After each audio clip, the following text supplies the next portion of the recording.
एका विद्यार्थ्यानं IIT कानपूरची website hack केली, पण त्याला जेलमध्ये पाठवण्याऐवजी पुढे जे घडलं त्यानं सगळेच थक्क झालेत.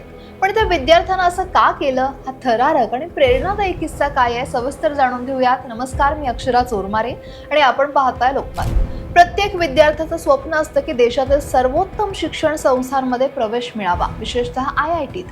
असाच एक तरुण ज्याला सायबर सिक्युरिटी क्षेत्रात खूप आवड आहे, त्यानं IIT कानपूरच्या BTech सायबर सिक्युरिटी प्रोग्राममध्ये प्रवेश मिळवण्यासाठी खूप प्रयत्न केले, पण दुर्दैवानं त्याला यावर्षी प्रवेश मिळू शकला नाही. या अपयशामुळे तो निराश झालेला, पण त्यानं हार मानली नाही.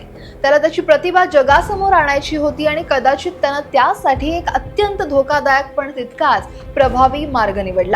प्रवेश न मिळाल्याच्या निराशेपोटी या तरुणानं थेट IIT कानपूरच्या अधिकृत वेबसाईटला लक्ष केलं. त्यानं वेबसाईट मधल्या काही त्रुटी शोधून ती हॅक केली आणि इतकंच नाही तर वेबसाईट हॅक केल्यावर त्यावर एक संदेश लिहिला.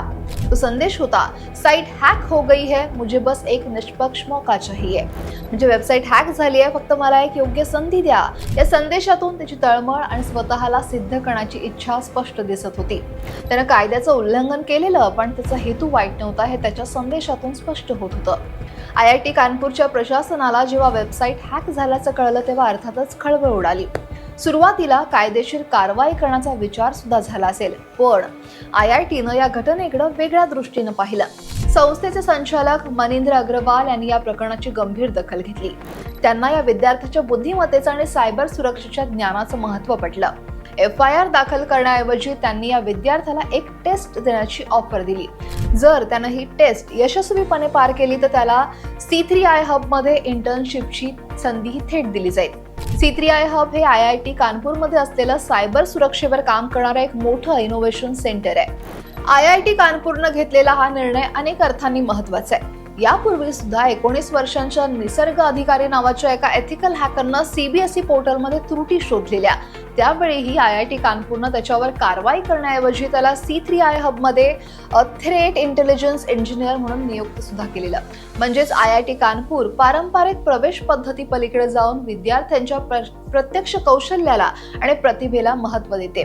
यातून हे एक सकारात्मक संदेश देत आहेत की चुकीच्या मार्गाने न जाता तुमची कौशल्य योग्य ठिकाणी वापरली तर तुम्हाला मोठी संधी सुद्धा मिळू शकते.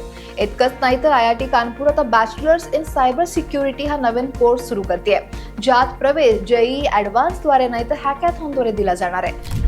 हे सर्व दाखवतं की IIT कानपूर सायबर सुरक्षेच्या क्षेत्रात अनकन्व्हेन्शनल टॅलेंटला किती महत्त्व देत आहे. खरं तर या तरुणानं निवडलेला मार्ग कायदेशीर दृष्ट्या चुकीचा असला तरी त्याच्या प्रतिभेला मिळालेली ही संधी ही खरोखरच प्रेरणादायी आहे. हे प्रकरण सिद्ध करते की काही वेळा तुमची खरी क्षमता दाखवण्यासाठी तुम्हाला वेगळा मार्ग सुद्धा शोधावा लागतो.